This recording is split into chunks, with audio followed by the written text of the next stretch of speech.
Bonsoir. Ce soir, c'est Mamé qui raconte. L'histoire de Bulle, qui préfère la mousse. Bulle glisse, plonge, puis remonte se cacher dans les roseaux. C'est un petit poisson malicieux. Mais il ne comprend pas qu'au moment où le soleil joue à cache-cache, lorsque l'étang s'anime, maman Perche l'appelle. « Bulle, veux-tu bien rentrer? Il est l'heure de se coucher. »« Tu parles, » ronchonne le petit poisson. « Lorsqu'il a fait froid, j'ai dû rester dans la vase tiède au fond de l'étang, me reposer, ne pas manger. Maintenant, c'est le printemps, et moi, je n'ai pas sommeil. » Bulle préfère jouer avec Gloup. Gloup, la petite tortue, est capable de faire ce dont il rêve. Elle sait sauter hors de l'eau et connaît les bords de l'étang. Elle se pose sur les nénuphars pour appeler les libellules et elle les attrape. Pourtant, Gloup est incorrigible, dernière couchée et toujours la première éveillée. Ce matin encore, « Ohé Bulle, réveille-toi, gros paresseux !» crie la petite grenouille. « Bonjour Gloup. »« Ah, j'ai bien dormi, » répond le petit poisson qui a encore quitté la maison sans faire sa toilette. « Si tu veux, je peux te montrer comment sauter sur la berge. »« Je n'y arriverai pas, je suis un poisson, je ne respire que dans l'eau. »« Moi, avant, j'étais un tétard, je te ressemblais un peu. À présent, j'ai ceci, » dit-elle en tapant fièrement du pied. « As-tu vu mes cuisses musclées ? » Hop, hop, hop, Gloup bondit de nénuphar en nénuphar. En quelques sauts, elle réveille tout le peuple de l'étang. « Qui ose me déranger ?» grogne un vieux brochet. « Il n'a pas l'air commode, celui-là, » chuchote Bulle. « Tu as vu ses dents ?»« Oui, oui, » répond Gloup, « et je suis l'un de ses repas favoris. Vite, partons. » Sur ces mots, elle file. Bulle s'efforce de la suivre. « Regarde, j'arrive à sauter maintenant.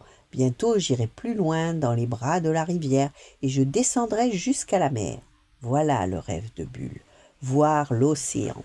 Il veut sentir le sable, observer ces drôles de poissons dans une coquille. Il se demande si les algues sont aussi douces que la mousse de la mare. « Mais c'est impossible, » s'écrie Gloup. « Tu ne pourras pas aller si loin. Et puis, sais-tu que l'eau y est salée ? Cela te piquera partout, et le sable, ça gratte. Mais moi, je veux voir la mer, et j'y arriverai, s'entête Bulle. » La sterne, alertée par les cris, quitte la rivière pour se poser sur l'étang. « Mon garçon, moi qui voyage le plus entre la mer et la rivière, je te déconseille cette exploration. La rivière est longue, il y a beaucoup de courants, et il y a le féroce brochet. »« Oui, oui, nous le connaissons, » répondent en chœur les deux amis. L'hirondelle de mer s'envole, les laissant bien pensifs. Au petit matin, Bulle sort de chez lui un peu inquiet. Que penseront ses parents ? Oh, tant pis, il part vers l'aventure. Sans bruit, il se dirige vers le bord de l'étang. L'eau commence à s'agiter. Bulle aperçoit le bras de la rivière. 1, 2, 3, il s'y jette. Brrr, c'est froid. La journée a été bien fatigante. Où vais-je dormir ? Se demande-t-il. À ce moment, une forme de brume glisse sur la rive et s'avance vers lui. Il aperçoit déjà ses longs poils brillants et la puissante queue aplatie qui la propulse. « Chalut !» dit l'animal. « Bonjour !» bégaye le petit poisson apeuré. « Es-tu perdu ?» zozote le castor entre ses deux grosses dents. « Non, non, je voyage, je vais voir la mer. »« Alors, je t'invite chez moi pour te reposer. » Le castor guide Bulle jusqu'à une sorte de hutte en bois émergeant de la rivière. Il plonge et Bulle le suit. Sous l'eau, une galerie mène à la maison de cet ami imprévu. L'accueil y est agréable et Bulle se régale des vers récupérés sur les arbres. Le jour se lève déjà. « À bientôt !» crie Bulle à ses amis castors. Le courant se fait plus fort et Bulle rencontre des poissons inconnus, mais paisibles. Tout à coup, l'un d'eux s'adresse à lui. « Bonjour cousin, je suis Flip. As-tu remarqué comme nous nous ressemblons ?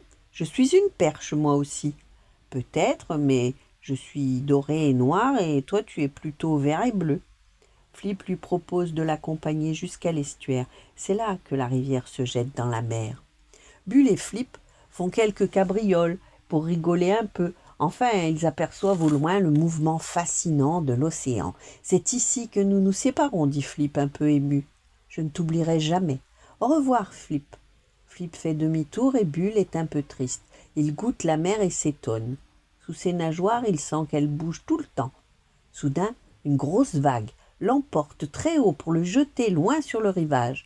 Dans son trou d'eau tiède, entre les rochers couverts de moules, Bulle décide d'attendre le retour de cette eau vraiment agitée. Il ne sait pas que la mer s'est retirée pour plusieurs heures. Alors il patiente, et il s'endort. Un clapotis et quelques chatouillis le réveillent. La mer est revenue. Il se laisse emporter par les vagues. Bulle voit la plage où il avait fait la sieste. Elle s'éloigne. Il croise une colonie de harengs. Ces poissons prétentieux, au dos vert bleu et au ventre argenté, ne lui adressent même pas la parole. Mais l'eau salée commence vraiment à le gêner. Bulle a du mal à respirer. « Y a-t-il personne pour m'aider » s'écrie-t-il. Et pas de réponse. Il décide de s'installer dans le creux d'un rocher. La pierre où il se reposait se met à bouger. Il bascule à la renverse. Oh, c'est une coquille Saint-Jacques qui s'ouvre. « Bonjour, c'est toi qui appelais à l'aide tout à l'heure ?»« Ouais, je viens de la rivière. Je voulais découvrir la mer et ses habitants. Maintenant, je voudrais bien rentrer chez moi. »« Ah, je comprends. Je vais réfléchir à la manière de t'aider, » répond la coquille en bâillant. Et elle se referme et projette au loin. Bulle, un peu réconforté, s'endort. Au matin, une longue plainte le réveille. « Mais qui pleure ainsi ?» se demande courageusement Bulle. Doucement, il s'approche, il voit d'énormes filets dérivant. Bulle remonte à la surface. Sur les bateaux de pêche, les hommes tournent de vilaines roues grinçantes qui remontent leurs pièges. Les gémissements des thons prisonniers bouleversent Bulle. Vite, il veut parler à la coquille Saint-Jacques. Elle est là. Il frappe. Toc, toc, toc. C'est moi, Bulle, le poisson d'eau douce. Un petit grincement, la coquille s'ouvre. Les yeux sont les mêmes, mais il sort de la coquille une toute petite personne. Elle grandit pour devenir une belle jolie fille, ou bien un joli poisson. Enfin, vous avez compris, c'est une sirène. « J'ai une idée pour te sauver, » dit la jolie sirène. « Patience, attendons que la marée soit haute. » Elle se met alors à chanter. Sa voix si douce et sa gentillesse fascinent Bulle. La sirène et le poisson se plaisent beaucoup. Bulle lui demande de partir avec lui pour l'étang. « Je ne peux pas vivre dans l'eau douce, et puis mes sœurs ne comprendraient pas que je les abandonne. Je dois rester ici. » Bulle est très déçu. Il attend la marée, il s'amuse à se poursuivre dans les vagues. « C'est le moment, » dit la jeune fille, « je te conseille de partir. La mer est forte à présent, et je te porterai jusqu'à l'estuaire. Surtout ne reviens jamais. Cet endroit n'est pas fait pour toi. »« Au revoir, tu resteras toujours dans mon cœur, » répond Bulle en retenant ses larmes. Le petit poisson se laisse guider par les flots, mais il n'arrive pas à l'entrée de l'estuaire. Il se retrouve, le ventre sur le sable. « Au secours, je ne sais pas respirer, je vais mourir !» Je suis bien puni d'avoir voulu explorer l'océan. Plus jamais je ne sentirai la mousse verte et douce de mon étang. Jamais plus je ne verrai mes parents, mes amis, gémit-il.